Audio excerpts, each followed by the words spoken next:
士上台致辭。各位主禮嘉賓、來賓，大家晚上好。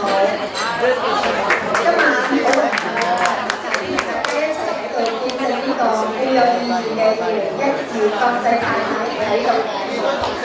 首先，我要感謝咁多朋友咁多年嚟默默去支持國際太太所有嘅活動。冇你嘅支持，我相信沒有今次嘅第3屆舉辦。講真係唔容易。國際太太呢個大賽，亦都係國際全球文化品牌嘅一個轉量嘅項目，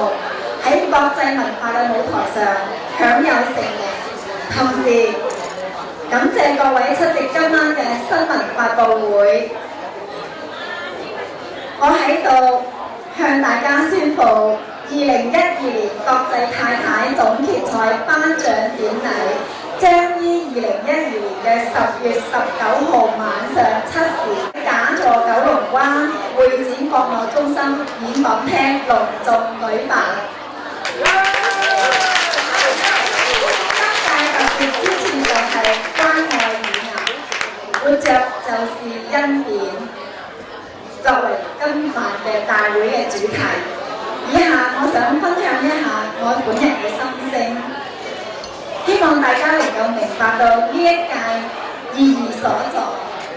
仲記得喺2011年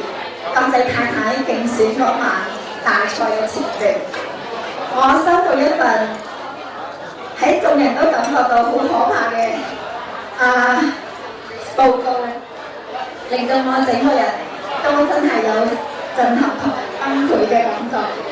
咁嗰一晚，我都默默去承受我本人患上乳癌延期。咁呢個真係對好多人嚟講都係一個好大嘅挑戰，因為面對住好大嘅賽事嘅期間，我一路都去忍受呢個忍住呢個嘅信息，亦都冇同好多朋友去分享。因為我希望將呢個賽事完成，因為都唔想令個朋友擔心我嘅情況。大賽過咗之後，我開始接受咗唔同嘅治療，因為我好熱愛我嘅工作，因為我係好熱愛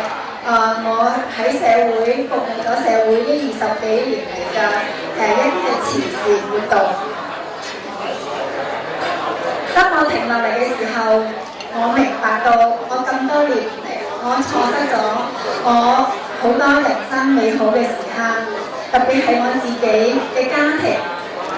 我3個小朋友，and 係我嘅健康，係因為呢個病令到我重新去思考我今後嘅人生嘅方向。如果係冇呢個病，我諗我會反而呢個病係令到我支持你啊 Helen， 支持你，因為呢個病係令到我人生有一個新嘅開始，因為有你哋嘅支持，有你哋嘅同行，我今日企喺度話俾大家聽，我哋要積極同埋正面去回應我哋嘅人生嘅價值觀。透過呢次嘅賽事，我本着分享同埋宣揚預防呢個乳癌疾病嘅信息嘅意義，牽住國際太太同埋一眾佳麗，運用大家嘅力量，帶出一連串嘅信息，讓到受困擾嘅家庭同埋一眾抗癌嘅勇士，熱佢哋生命同埋希望。好高興今晚能夠邀請到我哋香港乳癌基金會執行主席陳主席陳董事出席我哋今晚嘅晚會。今屆國際太太代表將透過行動同埋關愛，呼起社會婦女關注乳癌是女性嘅頭號殺手嘅預防信息。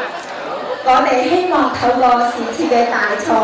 能為廣大嘅女士及婦女帶出堅強和勇敢，面對嘅正面信息，團結同埋關愛患者，令到呢份嘅精神得以傳揚和奏效，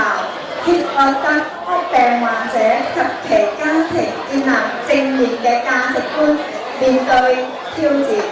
最後，我亦在此宣布，我們已經成功申辦2013年國際太太亞洲國際大賽，屆時將會有10多個國家嚟到香港參與呢次嘅盛事，總共有20多位佳麗代表嚟到香港參賽，屆時亦希望得到各位嘅支持。在此預祝2012國際太太總決賽頒獎典禮取得圓滿成功。屆時總決賽希望同時再次見到大家支持，再一次多謝各位。